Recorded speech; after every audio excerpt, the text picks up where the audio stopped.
Hello, beautiful souls. Today's episode is so good. And before we jump in, I have some exciting news to share. If you've ever wondered where you're blocking money, this is for you. I've created a free quiz to diagnose your money wounds so you can heal them and unblock yourself to receive more money. Just go to moneywoundsquiz.com and answer 6 quick questions to get your insanely accurate and potent results. And if you're loving my vibe and want to work one-on-one to call in more feminine energy wealth, I would love to hear from you. You can shoot me a DM on social media or go to emilywilcox.com to learn more. Welcome to the show. I am super excited today because I have the one and only Tasha Wall, the hotness coach for women who are ready to rock life's runway. She helps women prepare for a sexy body, business, and bank account when you enter her world. Her clients and masterclass clients become fully activated with a level of heat they didn't know was burning inside them. Tasha, welcome to the show. Woo! Thank you for having me. Yeah, I'm super excited. And as we always talk about in Voxer, I will just put a little disclaimer on the front of this show that it will be explicit. I just know this about Tasha and I want her fully unleashed so that we get like the best version of her. So little ears probably should not listen to this episode. So find some time when it can just be you and yours or your earbuds, because this episode is rated TV MALSA, mature audience for language and sexual content. Watch out, world. So Tasha, you are like one of my favorite people inside of our mastermind because your level of vulnerability and your willingness to just share whatever is going on inside of your head with the group of 18 other women, I think is like absolutely remarkable. Thank you. Thank you. Sometimes I'm just like, what did you just say to the millionaires? But I love that about you. And I get the sense that like you lean into that feeling. Like, I don't know if you ever feel discomfort around topics anymore, but I get the sense that if you do, you just like lean into it. Okay, I used to get discomfort. Okay, so this is what I feel is like oftentimes we will have a practice mentor or like a practice mastermind. And it's usually like the first one that you've been in. And it tends to wreak havoc on your nervous system and you get very insecure. And so I already had that. So this one, I'm just the full me. And what it was, is I just was like, I'm paying to be here. I am not walking away without what I wanted to get. And I just re-exposed myself to the trauma over and over and over again. And it was, it was hard. But then eventually after doing that, now I just can't, there's just no room for embarrassment, shame, guilt, weirdness. Like it just can't exist. I love that. I love that. And since we're going to be talking all things money on this show as well, I have a feeling this conversation is going to be very non-linear. But I feel like you recently had a breakthrough around like feeling more shame or embarrassment around a certain dollar amount than other things in your life. Do you want to share that? Yeah, it's pretty crazy because, okay, so we have the things that we need to heal, right? So the things that we feel confident in healing, we will openly speak about them. And especially in this industry, there's a lot of celebrations around money and this and that. And that does matter because that is a representation of our dedication, our knowledge, and all of that. And so we get really comfortable sharing the things that we've healed. And then the things that are new to healing, we will not feel as confident about. So we all know, like I went through a bit of a dark night of the soul last month. And I've been on this continuous journey of healing money. And what happens in dark nights of the soul, you go through ego death. So typically they'll attack, an ego death attacks your highest point of power. So anything that makes you feel better than, stronger than, more independent than, and you don't even know you're doing it. So For me, it attacked my physical human because my body is my point of power. And then my second point of power was money. So I'd started doing like consistent $30,000 to $40,000 months. And then in my ego death, it was like, boop, here you go. Here's an $8,000 month. And I was like, basically my worst nightmare because of what I would make it mean, which is you're not moving forward. You're going backwards. This is embarrassing. This is where you were at 3 months or 3 years ago. And I really started thinking about it. I'm like, Tasha, out of all the things you've done in your life, this is the thing you're embarrassed about? Like, because I've done so much healing on men and sex and things like that. I'm like, Tasha, you have talked openly about like fucking guys' girlfriends and giving blowjobs in the alleyway for free. Let me ask. Okay. This was for free. This was for free. And I did not receive an orgasm after. And like, I went through binge eating disorder and I used to take like pills to basically make myself have diarrhea. Like, and $8,000 is the embarrassing thing to me. And I just had to get to this moment of like, you're being stupid. Just get over it. Yeah. When you shared that, I mean, first of all, it's so comical because of your willingness to just go there and lay it all out on the line. But it also shows us like the stories that we have around money and what we're making that mean about us and how intrinsically tied in that is with like our worthiness, that is the thing that feels the most shameful to share. Yeah. And somewhere in there, somebody else gave a blowjob in the alleyway and I now freed them. You did it too? Oh my God. Exactly. Well, and I do feel like wrapped in that story, it shows how much healing you have done around sexual shame, because certainly for many, many people listening, like that would be the part that they would be very scared to disclose. But for you, you're like, been there, healed that. It's the 8K month that I'm still working on healing the story around. Yeah, because I wanted to be the one who skyrocketed and never looked back. And having an income dip going from $40,000 to $8,000, that's not the story I wanted. And sometimes growth doesn't look like progress. And we use money as a gauge for something.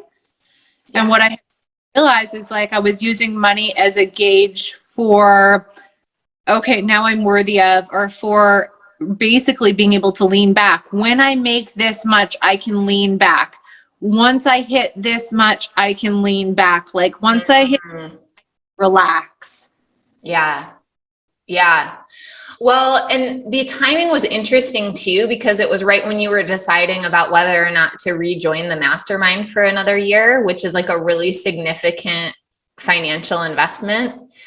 So I'm wondering too, if there was a part of you that was like, okay, by the time I'm finished with this year, I'm going to be at this amount per month, and then I'll be able to re-up and it'll feel really easy. Yeah, that's what I wanted it to be. So I wanted it to be, come time in for enrollment, it's a no-brainer. Yeah. That's what I want it to be. And obviously, like living in Melanie's world, she grows so fast, her prices grow so fast, and it can feel like this, I'm trying to keep up with the growth, right? Mm-hmm. What I wanted the story to be was, I'm making $100,000 a month. This is an easy $10,000. Right. And that would have felt like me in my power. But what it ended up looking like was I just had my lowest month ever. And here I am re-enrolling in the biggest and even bigger investment. And that also is power. Like I would argue that that's more power. Yeah. It's just hella uncomfortable. And the ultimate fear really is just debt, because I've never had debt in my life. I started a business with $0. And to me, debt was the ultimate failure, because that's the thing I've never had. And so I had to go through a month where essentially my business went into a deficit for that month. And really I had to zoom out on the big picture and say, okay, yes, that month my business went into deficit, but for the year I'm still times 3, times 4. Yeah. And then we get our with time all in there and everything too. Yeah. Yeah, I think that's super, super important. So I'm really glad you're sharing it, because there's so many ways that we weaponize time and money against ourselves. And even the stories we've created around what a powerful move looks like, right? Like in your mind, it was going to be more powerful to be at 100K a month and be able to just easily re-enroll. Well, it actually takes a lot more power to say, I'm going to commit to something for the next year that actually costs more money than I made this month. And this was where it came down to the difference between making a decision from knowing, because sometimes that happens, and making a decision from trusting. And sometimes the more powerful thing is a lesson in trust, and making the decision while in trust, knowing that you could fall on your face, and you just trust that you'll handle it if and when that happens. Yeah. Yeah, totally. Like something that's just been revealed to me in the last couple of days is that I was wanting to follow my intuition and make very soul guided decisions because my ego had decided that if I did that, then I would get the outcome that I wanted. It's so fucked up, right? Like the ego finds these tiny little loopholes and you don't even realize you did it. Yeah. And you like in the ego will use like spiritual things too. So you think you're being like so spiritual, so soul guided, and really ego's just like, haha, that's cute. I'll let you make decisions from your intuition, because then intuition won't steer us wrong. So we'll get the exact outcome we want. And it's like, and it had to be revealed to me, of course, by not getting the outcome that I wanted from a decision that still I can feel what a full body yes the decision felt like. So I know that I actually was tuned into my intuition, that I was making the decision from an aligned place, but the outcome is unfolding very differently. And it's like, well, our soul wants what's for our highest good. And what's for our highest good often comes wrapped up looking like an obstacle, like a roadblock, like a red light, and like a dead end. Success. I'm in a power suit, unfortunately. Yeah. So again, that's one of the things that I love about you is I feel like you are really good at articulating this inner process and kind of like deconstructing your decision-making and your thought process around things. And you take all of us with you on the journey in a way that's super fun. And, you know, for those of you who aren't in Tasha's world yet, because you're going to want to be, and at the end of this show, I'm going to make sure that you know how to follow her and connect with her. But if you've never seen Tasha, like she's freaking gorgeous. I'm looking at her right now and she's in an 80s prom dress that's like got the deepest like V plunge. It's like totally strapless off the shoulder. She's got gorgeous long dark hair that's like perfect. You know, she just looks incredible. And when you look on her Instagram, it's like the same thing. It's like picture after picture. She does all these creative like wigs and interesting styles, but like she just looks like she could be on the cover of a magazine. And you know, just in full transparency, the first time I saw that, and she calls herself the hotness coach, I was like, oh, this bitch is so superficial. It's just all about the physical. And then you meet Tasha and she's like psychic as hell. She's like using her intuition, tapping in, like channeling for you and for her clients to get to like down to not even just the feeling level of what's going on behind things, but like the soul level. And it's been so cool and like healing for me to experience the fullness of you and like the duality, and that both can exist together. And it's actually like a really cool, beautiful marriage of the physical and the metaphysical. Yeah. Okay. So here's the thing is that I use my body as a tool to channel. And so because of the way that I eat and because of the way that I exercise and this and that, it's constantly clearing out the energy. So it is the tool. And also, like, let's say you're stepping into a container where there's a lot of powerful women, and maybe some of them are making 3, 4, 5 times as much as you. And you've got to be able to stand in your power while you're with somebody who you perceive as stronger, more better than you. The only reason why I'm able to do that is because I hold power in my body. And I somehow can channel that to be able to still show up as myself and stay confident and show up beside the people making $300, $400, $100,000, $3 million, like all of that, right? And I strongly believe that I channel through my nipples and lives. Like, I believe that I send energy out of it, like, Of course you would have that belief. You have to stop scrolling when my nipples are there. Like, you have to. But so because my strongest point of power is my body, I typically have led with my body a lot and then also brought my soul along with. But my new rebirth and transformation is I'm starting to lead a lot more with my soul. My soul is now the stronger energy between my soul and my body. So for people who have very strong humans, it is harder to get your soul to overpower your human. If you have if you've been through a lot of like tough stuff, if you like have a lot of very masculine structure and stuff in your life, what happens is your soul is always trying to talk to your human, but constantly my human would argue with my soul. And I was aware. I was like, no, soul, actually, I want to charge $3,000 more than that. I don't want to charge what you say. No, soul, I'm pretty sure I want a boob job. And my soul's like, oh, meh. And so there would be this constant feud between my human and my soul.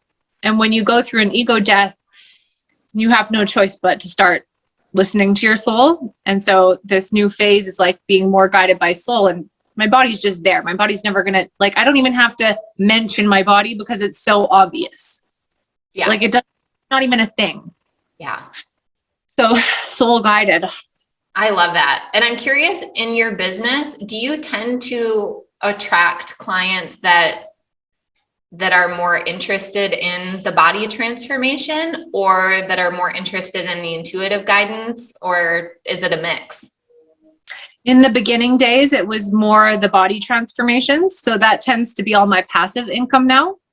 And now, because I've intentionally tweaked my marketing, it's a lot of women who have already mastered body, and we have that in common. And so now we speak the same language.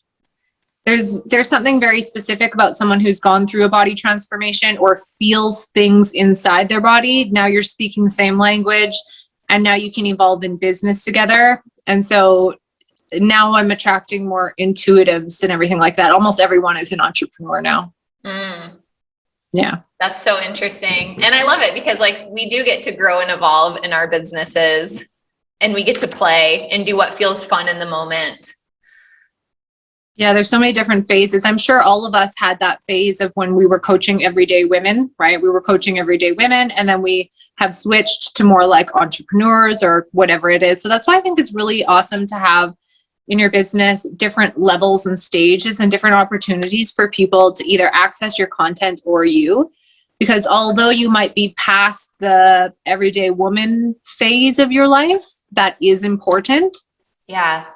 Mm-hmm. Yeah. Well, and that you haven't like burned down the old in order to create the new, right? Like you still have recipes and cookbooks and meal plans and programs available for women that, you know, are trying to lose 20 pounds. And I think that's so cool, right? Like that all of that can still serve and get them into your world. And then maybe they do evolve into wanting a deeper relationship with you. And, you know, they are a woman in business, they are an entrepreneur, and then they want to jump into your mastermind, or they want to jump into like a one-on-one coaching relationship with you. Yeah. And, you know, a really recent breakthrough that I had, because I'm pretty sure most of us entrepreneurs have been through a phase where we were doing a lot of lifting with clients. because that was a reflection of where we were at. And then what we do is we realize that's too hard. And so we transition into a different business model. And then what we do is accidentally we start avoiding the old business model, and we'll put up defense mechanisms in order to prevent that heavy lifting. And we can do this with price points as well. So we can have in our head what we picture the quote unquote high level woman can pay. And then we'll price something in order to avoid what we picture to be the lower level woman or beginner. And we'll be like, okay, I'm going to price it here so that the annoying people can't pay it. And then we start using money as a tool to put up defense mechanisms. But money is not related to value or the type of client, because there's high level clients at $200 price points. It's just alignment, and we mind fuck ourselves in so many of these different little ways. Yeah, I think it's a great point. And to me, it speaks to the value of having a coach or a mentor or being in a mastermind, because these things can be so subtle that it's pretty difficult to unpack them on our own.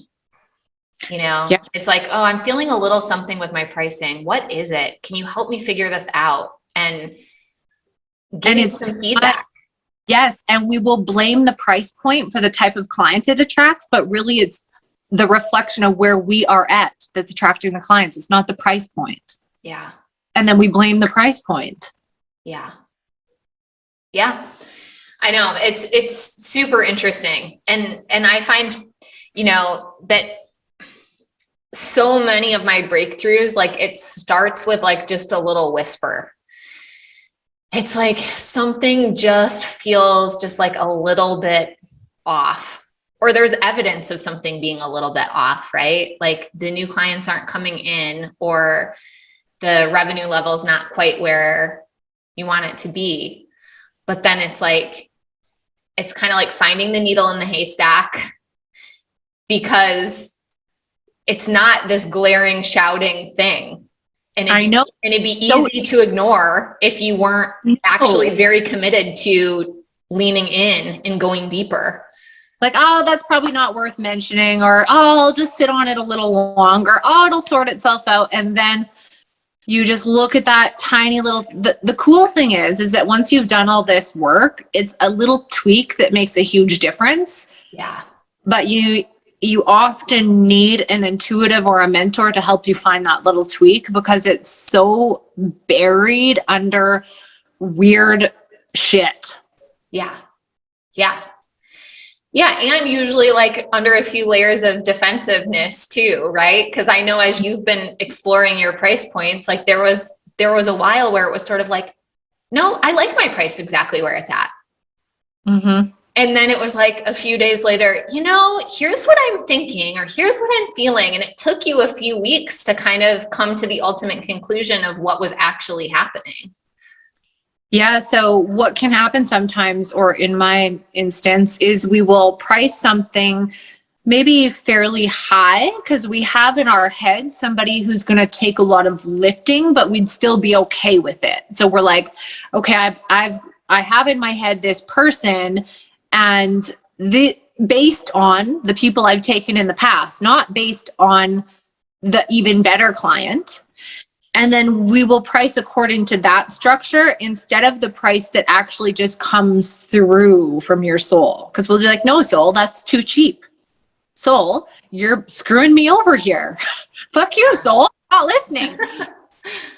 And so if we were to actually picture a really easy client who didn't take lifting at all, and actually you guys were just rising and she was on par with your intuition, on par with your power, and everything was on par, and you just bounced off one another like a peer, suddenly that doesn't feel like I have to charge $1 billion for it. Right.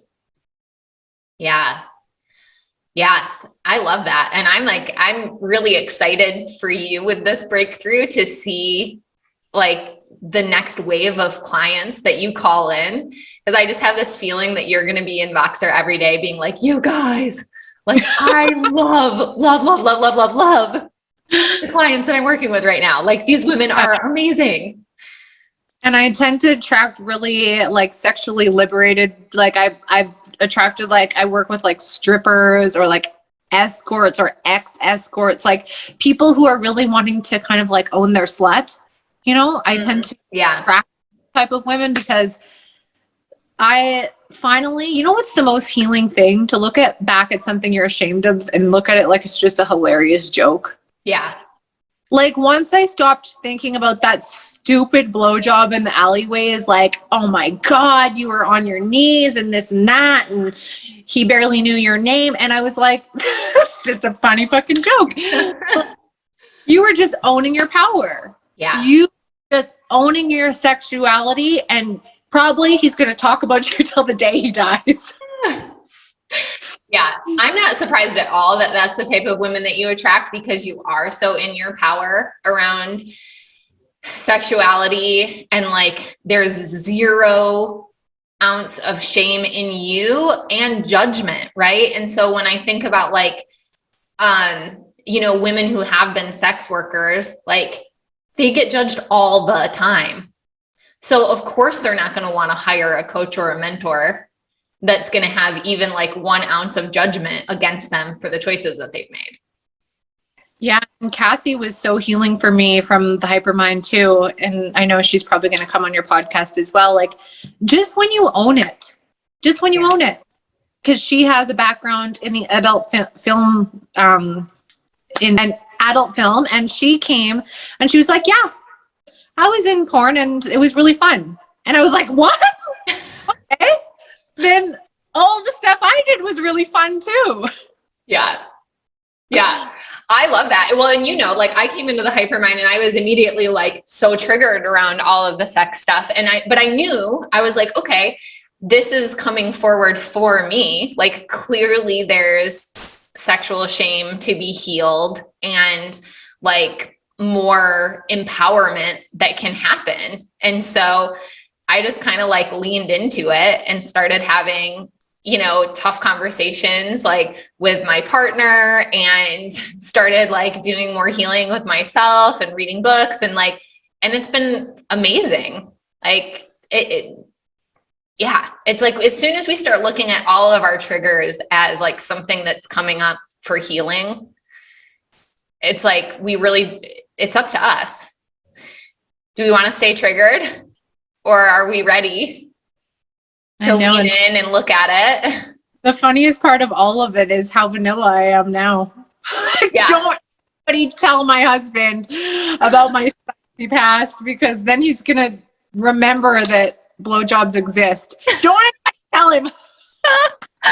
I know. Well, this is the duality of Tasha.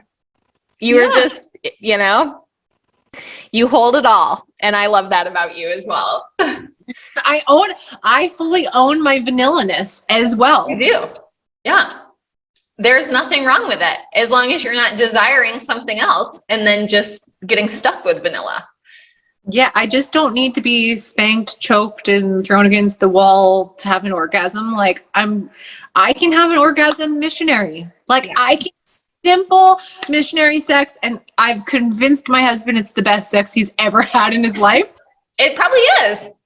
It is, because you know why? Because it's soul connected. Yeah.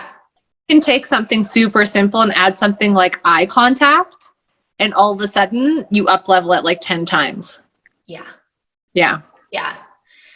No, I totally agree. Like I hear, you know, some of the shares in the Hypermind around sex. I'm like, oh, that just sounds like a lot of work. Like, you know, Tasha, you need to play with yourself for like 2 hours. I'm like, what? 2 hours? Do you know I could watch in 2 hours? What am I doing for 2 hours? I could like have 3 snacks, watch Kardashians, and have nobody else touch my privates for 2 hours. Like, I don't know what y'all are doing for 2 hours, but I'm good with that. Yes, totally. And that's like, you know, my Enneagram 3, like very wired for efficiency. I'm like, that sounds very like inefficient use of time. And do you guys have kids? Because I'm pretty sure my kids have their headphones on in the kitchen, and this has got to get her done. Yeah, we're on the clock, buddy. Oh, I love it.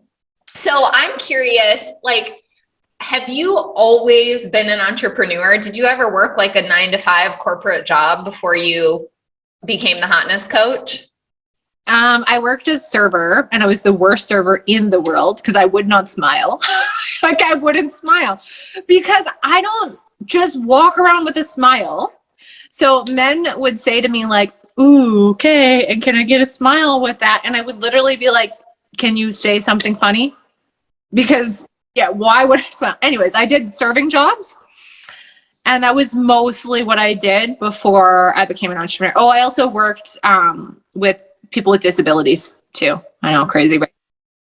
And then I became a personal trainer working at a gym. And then I broke off and started my own personal training business. And that was the beginning of my entrepreneur journey. So I've been an entrepreneur for 14 years. Interesting. So, you know, this is way more than one episode's worth if we were really to go through all of the money wounds and all of like the deconditioning around limiting beliefs. But I'm curious if there were like a few big ones that stand out to you that you had to heal in order to step into bigger levels of wealth. Yeah, massively. So I never even thought about money until after my second son. Like, it was always just, I always had enough. Like, I just felt like I had a super healthy relationship with money and it was never a worry. I wasn't loaded. But I had my personal training business, and then I had my second son, and life was so busy with between postpartum depression and him having colic and then balancing as a mom that my business just crashed. Like, I had nothing in my cup to take clients, and I just had no clients anymore. And it was all referral based. Like, I was making maybe up to $10,000 a month working one-on-one with. And then when it crashed, I was forced to pivot because I had no time. I couldn't just take hourly clients. And then that's when my online business was born. But there was a huge wounding there because I had never seen my bank account go down like that and my clients go down like that. Of course, it was the blessing I always needed. But in that moment, I had to rely on my husband for money for the first time ever. And that took a lot from my self-worth. That wasn't fun for me, even though he had no problem with it. It made me feel crappy.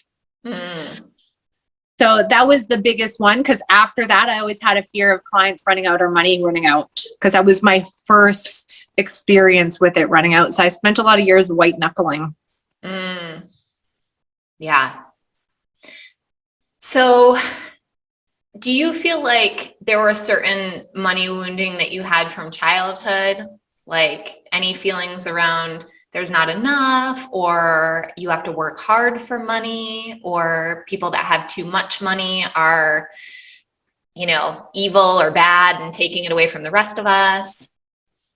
Yeah, so the fear of debt for sure came from my childhood, because my parents, like my parents are blown away that I have a mortgage still, because back in buy a house for $30,000 and paid off in 5 years. Right. Constantly talk to me about debt and like the fear of debt and this and that.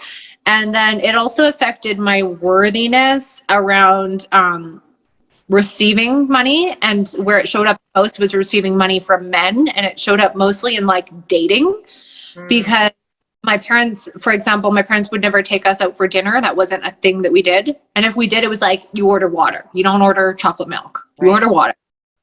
And so I noticed that as a single woman, I couldn't get guys to take me on a date. It was like I didn't feel worthy of being spent on. And if I did, I would immediately feel I owed them a hand job. A hand job for this sandwich.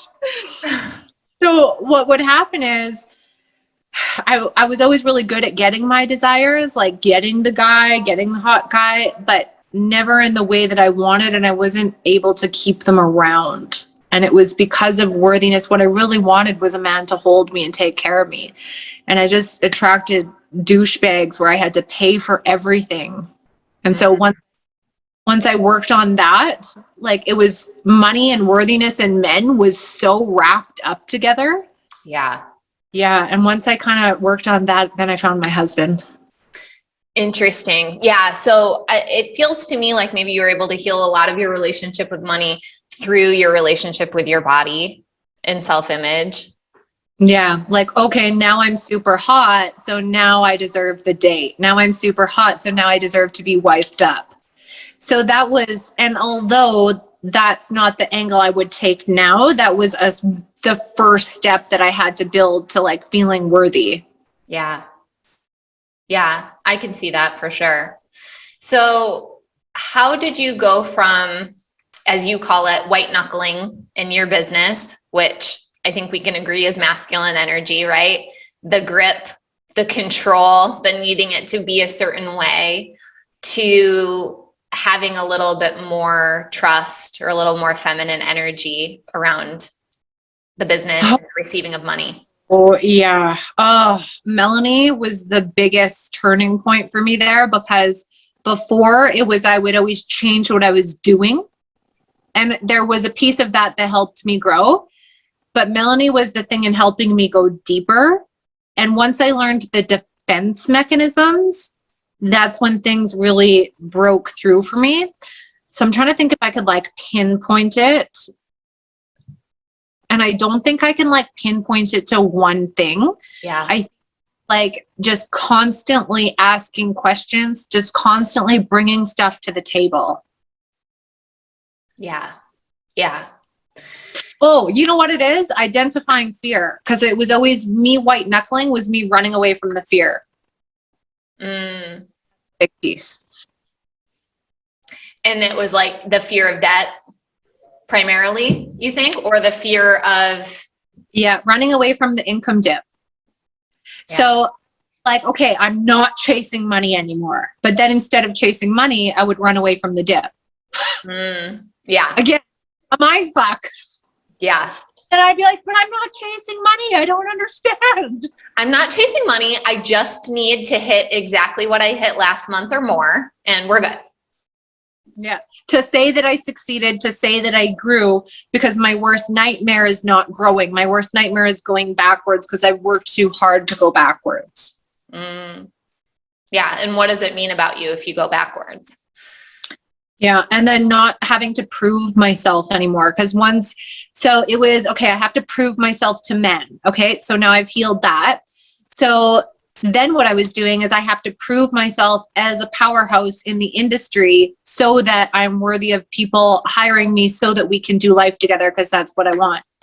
And then once I realized if women were not hiring me because I was a powerhouse and they were just hiring me because they felt soul connected, that brought me back to home.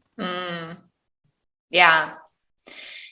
Yeah. And it's so interesting, right? Because it's kind of like Brene Brown's work around the power of vulnerability. Like, we all want these perfectly buttoned up stories. Like, yep, I started my business and my income grew every month and that's the way it is. But I can still help you if you're getting started, because I still remember what it was like to be there then. And it's like, I feel like there's a lot of kind of like fake vulnerable shares in the coaching space. I'm going to write something out and it's going to sound really vulnerable, but it's all wrapped in the most perfect, pretty bow. And, and I'm like the hero of my own story. And it's like, when we're actually willing to experience the feeling and share the fear, it's like, we think that that's like the very thing that's going to repel clients from us. And instead, it's the thing that magnetizes them to us, because they're like, oh, she actually gets it. She's been through what I've been through. Exactly. And if we compare this, like, even if you look at, like, let's say if you were looking at a husband to marry and you were scared to tell him maybe how many men you slept with and that he wasn't going to marry you because of it, it's the same thing as money, right? So if we're scared to tell the women that we had an income dip, or that we're struggling with this or we're struggling that, whatever the surface level thing is, that means they don't actually love you. They don't actually like you. They just like the status of you. So as long as we're hiding the thing on the surface level, because the other thing that we will do too is we won't share the vulnerable thing until it's 7 years in the past. Yes. Oh yeah, it's all healed. Now I'll share it. Right. And that's the fake vulnerable share. Exactly. Like, yes, we are sharing something vulnerable, but it's so freaking healed at this point that there's zero fear around sharing it. Yeah. Instead of like the post where it really is your growth edge, you're like scared to hit post. You almost don't even want to read the comments. Like, that's a real vulnerable share. Yeah. And you don't have to like say every nitty gritty detail, but you can still share what, you can still try to, okay, this is something really cool in marketing that has taken a big turn for me, is instead of looking at pain points in clients and this and that, and like what I think the client needs to hear, instead looking at what am I going through right now? And what is the lesson I've extracted from it? And okay, so maybe I don't want to like share every intimate detail, but I'll still share feelings and the lesson to where I am right now so that I can attract someone who's on par to me right now. Yeah. Client who is on par with me 5 years ago. Yeah. So when a fake vulnerable share where you're sharing the thing that you healed 5 years ago, you're just fucking yourself over because you're now not attracting clients on par with you. You're attracting clients who are where you were 5 years ago. So all you're doing is like down leveling your audience. This is such a mic drop.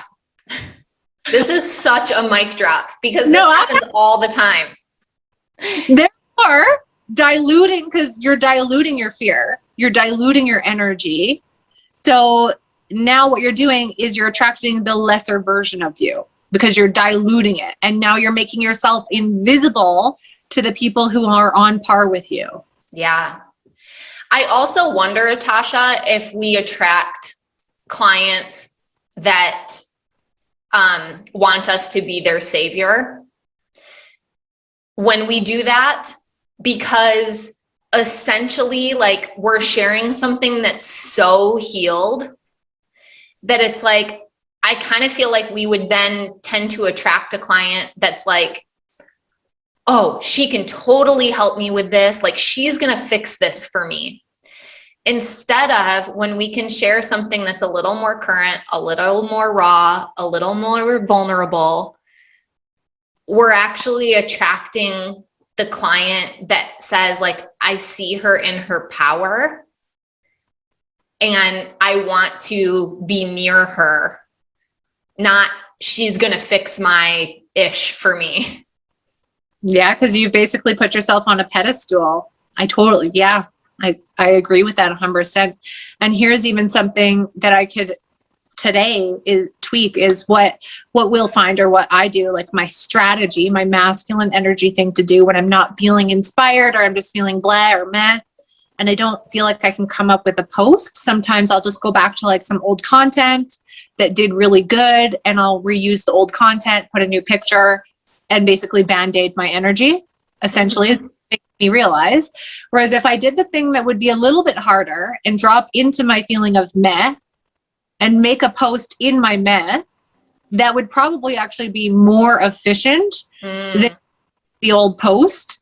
And it's not that we can't do a little mixture of both, but again, we're doing the easy thing by just reusing the post that we know got a lot of engagement so that we can create a false energetic high on our page while we're feeling a neutral because we think neutral, quote unquote, bad.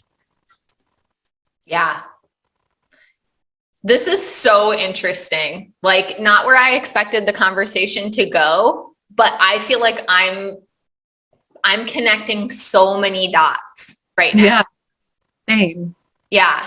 It's really, really cool. And it reminds me of what our mentor, Melanie, teaches in her cash program, which is that people think that they can only sell when they're high vibe, but it's actually that we can only sell when we're in our authenticity.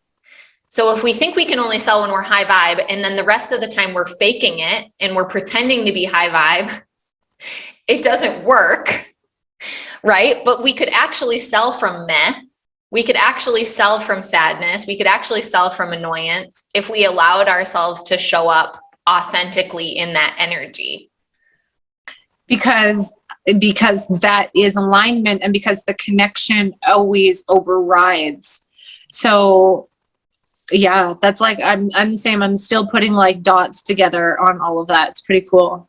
I think we just have breakthroughs there. Totally. We're like learning through this conversation. So we'll have to have a part 2 once we've like more embodied and integrated all of this.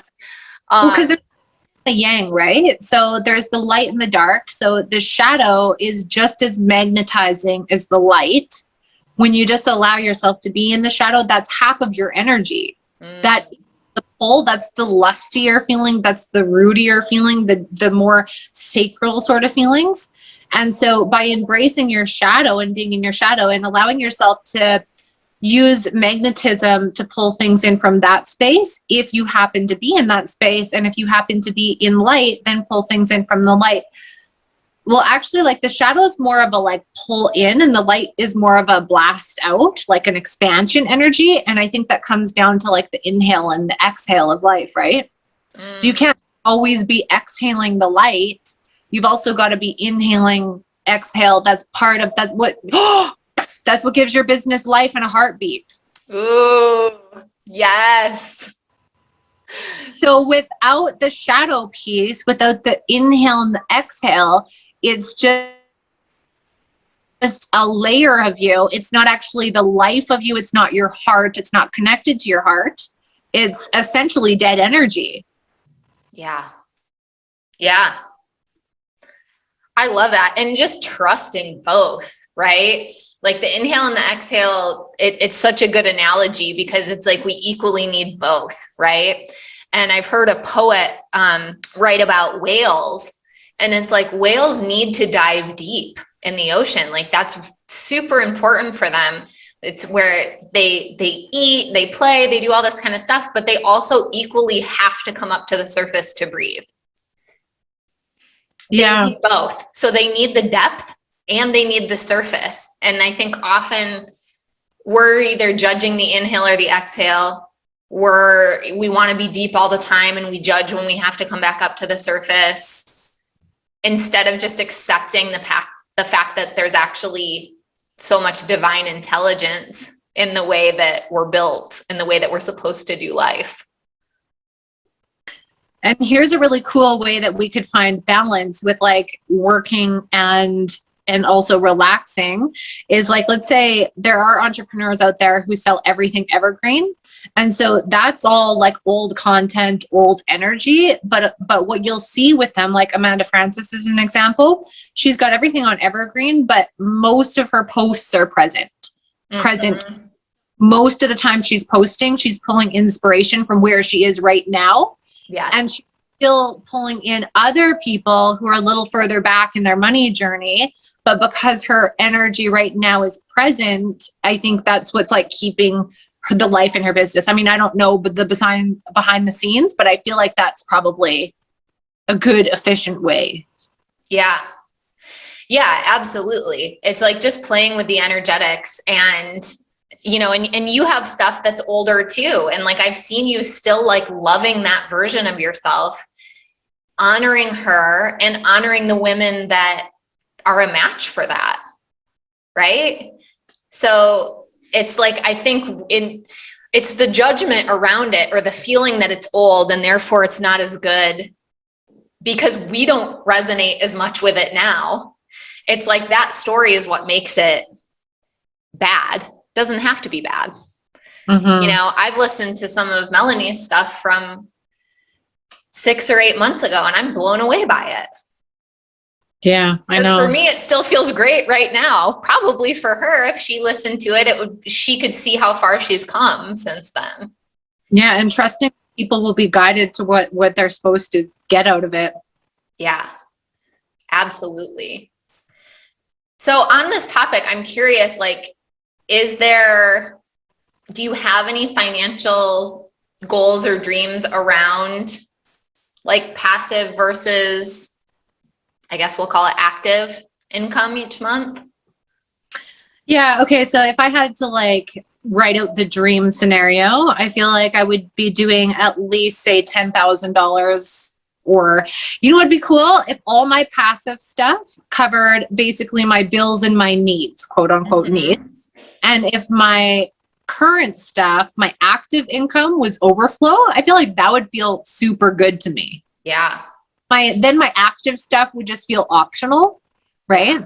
That would feel cool. So actually, thank you for that question. Yeah. I like that. And I can feel your energy around it. Like, ooh, this feels really fun. Mm-hmm. Yes. So then anything that feels sort of annoying to pay or heavy to pay would just be default.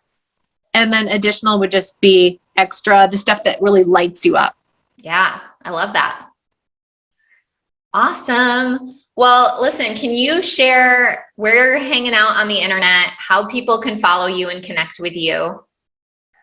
Yeah. So on Facebook, I'm just Tasha Wall, the hotness coach. And then on Instagram, I'm at Tash Wall. So no A in the Tasha. So Tash Wall Fit on Instagram. So I'm just places. Wait, I thought you were on TikTok too. I see you make TikTok videos all the time. I forgot about those. Yeah. Same thing, Tasha Wall. And then my website is tashawall.com. Beautiful. I know everyone's going to want to connect with you and follow you. Your energy is so magnetic. And I just want to thank you for being on the show. I feel like in true Tasha style, we went like deep, hard, fast. That was good. I wasn't expecting to have breakthroughs on the podcast. Me either. Added bonus. We like worked through some stuff. We connected a bunch of dots around messaging and the energetics behind it. So yeah, hopefully that's been a breakthrough for everyone listening. So if that blew your mind, if you're connecting the dots on that stuff, share it on social media, tag Tasha and I so that we can see your breakthrough as well. And thank you so much for listening. Thank you so much for listening to today's show. Changing the way we think, feel, and talk about money will change the world. I truly believe that. It starts with you tuning in, and it spreads when you share this show on Instagram and Facebook and tag me at mmakesmoney. And you know what moves the needle the most? Taking just a minute to leave a 5-star review on iTunes. This show isn't free to produce, so let's multiply those dollars invested to help this show reach a bigger audience each week. Thank you so much for your help. I really appreciate it. And lastly, if you want more connection, more M Makes Money style riffs, and a safe place on the internet to talk about money, jump into my free Facebook group, The Money Club. It's linked in the show notes. Until next time, I'm wishing you health, happiness, and boatloads of money.